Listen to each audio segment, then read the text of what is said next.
Hi, this is Grandpa from Grammy and Grandpa Reads, and I found a book that's almost as old as Grammy. It's called Harvey's Hideout. It's by Russell Hoban and pictures by Lillian Hoban. It's a Scholastic book. I didn't even know Scholastic was that old. It was quite a quiet summer afternoon, and Harvey Muskrat was building a raft in the backyard. He was hammering hard when his big sister Mildred stuck her head out of the window. "Harvey, you stop that hammering," said Mildred. "I can't," said Harvey. "I'm building a raft."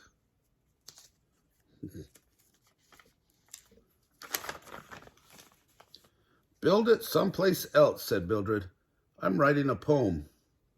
"I can't," said Harvey. "This is where the hammer and nails and all my planks and logs are.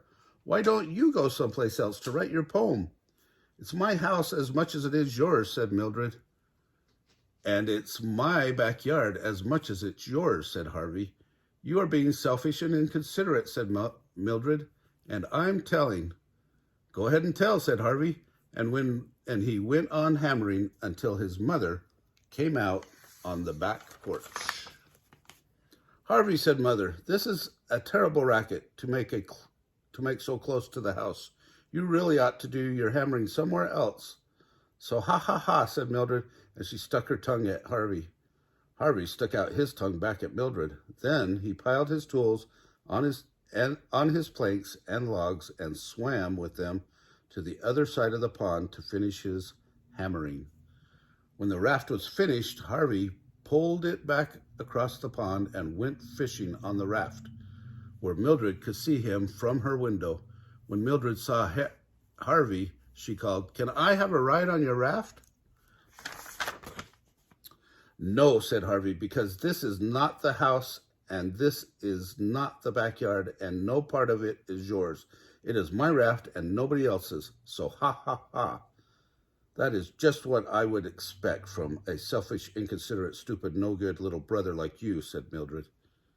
"That is because you are a loudmouth, busy, mean, and rotten big sister," said Harvey, as Mother came out on the back porch again. "You will both have to stop that right now," said Mother, "and your father is going to hear about it when he comes home."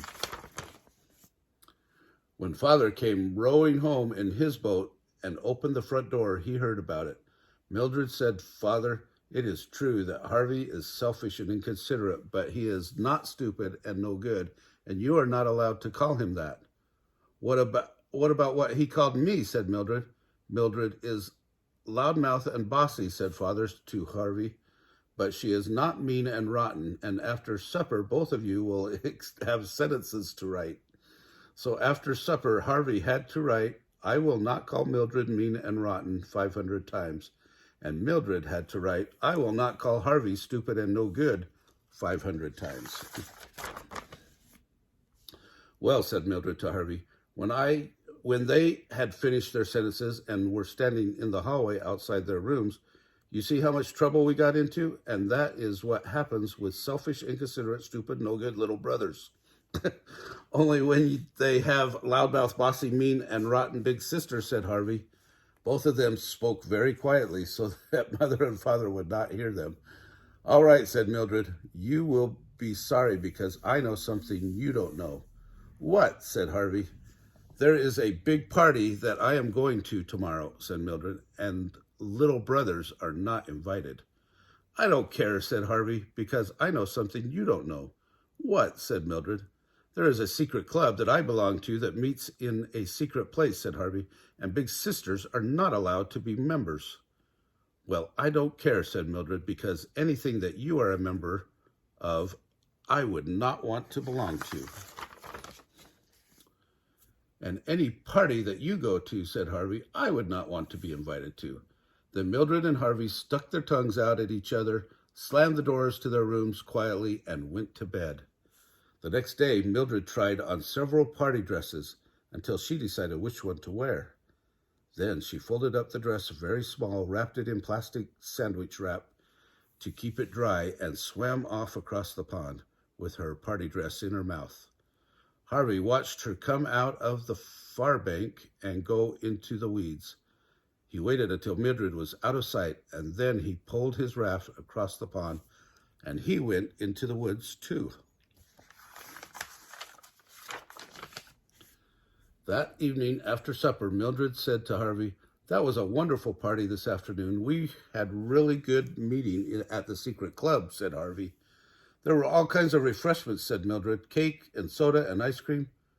"We had a cookout," said Harvey, "with all kinds of good things. We had hot dogs and baked beans and coleslaw and potato chips and root beer and toasted marshmallows afterwards. It was a lot of fun." Who was at the secret club meeting?" said Mildred. "Different kids," said Harvey. "Nobody you know." "Who was at the party?" "Nobody you know," said Mildred. "They were all very nice and polite and considerate, and there were no little brothers at all, and there will be another party tomorrow." "There is another secret club meeting tomorrow too," said Harvey, "and we will have lots of fun again, with no big sisters there." The next day, Mildred came out of the house with a bundle that she had made by tying some things up in her yellow slicker. When she was ready to swim across the pond with it, she found Harvey waiting at the dock with his raft. On the raft was a bundle that Harvey had made by wrapping up some things in his poncho. "You can have a ride across the pond with me if you want," said Harvey. "I'm going that way anyhow."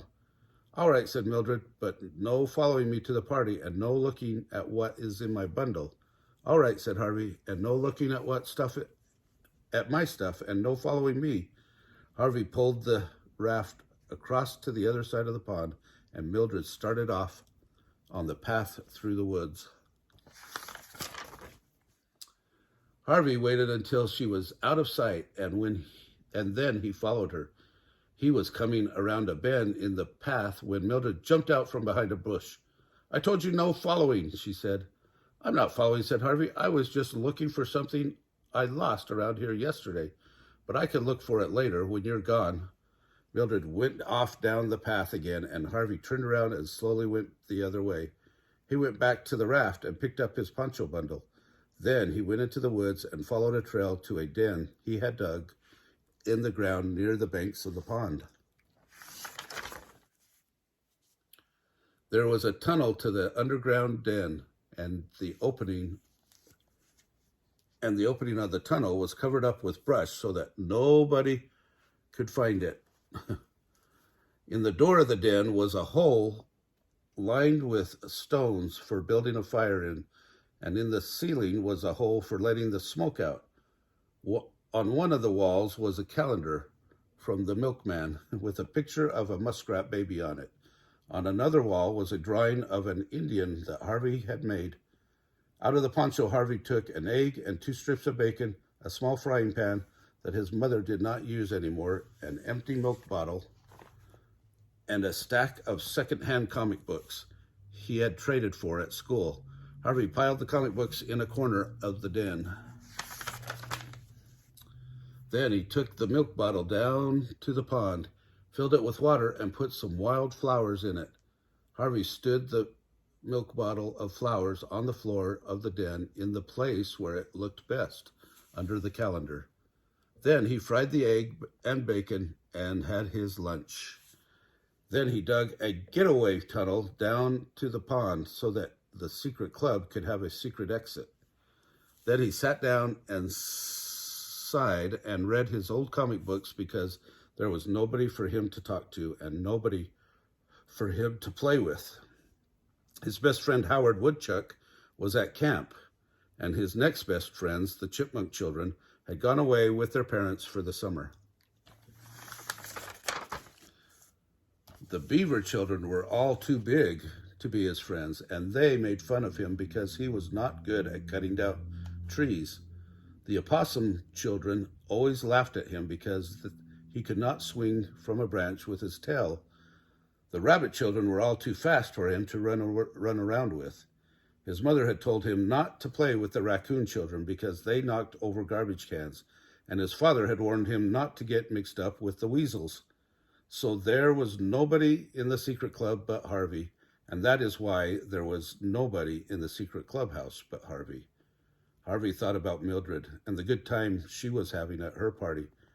She was probably having cake and ice cream, and the girls would be wearing pretty dresses and they would be playing games. Harvey wished that little brothers were allowed to go to the party, but he decided that he would never tell that to Mildred, and he would never tell her that he was the only member of the secret club. And Harvey thought about it for a long time, and after a while he began to cry a little, and he did not want to read his comic books anymore. So he decided to do some more digging in the den to make it a better shape and a little bigger. Harvey took down the calendar and the Indian picture, and he moved the milk bottle of flowers, and he began to dig. Harvey dug and carried out dirt until he was tired, and then he sat down to rest. While he was resting, he thought he heard something under the ground close by. Harvey leaned against the wall where he had been digging so that he could listen better. When he leaned against the wall, part of it crumbled away, and there was a little hole.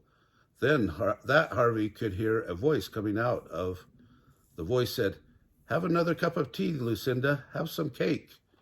Harvey knew who Lucinda was, and he knew whose voice that was. He put his eye to the hole, and he saw that on the other side of the hole was another underground den right next to his. And inside that den was his big sister Mildred and her old doll Lucinda, who had one leg and her tail missing. They were both wearing party dresses, and they were having a tea party.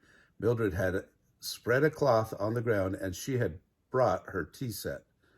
She had real vanilla wafers for cake, but she had only pretend tea, and she had no pictures on the walls, and no flowers, and no comic books. When Mildred looked up and saw Harvey, she was angry. "That is sneaking," she said, "and that is spying, and it is nasty. And when we get home, I'm telling." "I wasn't sneaking and spying," said Harvey. "I didn't know you had a secret place next to mine. I thought you really went to parties." "That is just plain stupid of you to think that," said Mildred, "when you know that my best friend, Lavinia Otter, is away for summer, and so is my other friend, Rachel Squirrel, and the beaver kids are all too big for either of us to play with, and the opossums are not good for anything but swinging by their tails, and the rabbits are too fast to run around with, and the raccoons knock over the garbage cans, and we are not allowed to get mixed up with the weasels. So I would like to know just who you think there is for me to have a party with, Mr. Nasty Little Brother." Then Harvey began to cry, and he rubbed his eye with his paw and got dirt in his eye and cried harder. Then he threw some dirt at Mildred and made her party dress dirty, and she began to cry. "You are so mean," said Harvey, "and I wasn't sneaking and spying. I was going to give you half of my comic books and a calendar for your wall, and if you wanted one, and I have a cooking hole, and I thought next time we could have a real cookout party, but you are too mean." Mildred stopped crying. "How come?" she said to Harvey. "How come what?" said Harvey. "How come you were going to give me comic books and a calendar, and you wanted to have a cookout and all of that?" said Mildred. "Because I am lonesome," said Harvey, "and there is nobody but you to play with, and I was going to be nice." "Would you make fun of my poems and my tea parties?" said Mildred. "Would you laugh when I talked to Lucinda?" "No," said Harvey, "I wouldn't." "Would you say mean things about the pictures I draw, and would you tell me that I do everything wrong when I cook?" "No," said Mildred, "I wouldn't." "Would you like to have a cup of tea with me and Lucinda?" "All right," said Harvey. "If we make this hole bigger, it can be a doorway between your place and my place, and we can visit back and forth," said Mildred.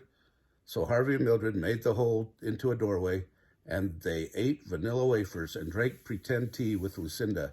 And the next time they came there, the secret club had 2 members, and Lucinda had 2 friends to talk to at the tea party next door. Oh, that's good when little brothers and sisters can get together and be friends, right?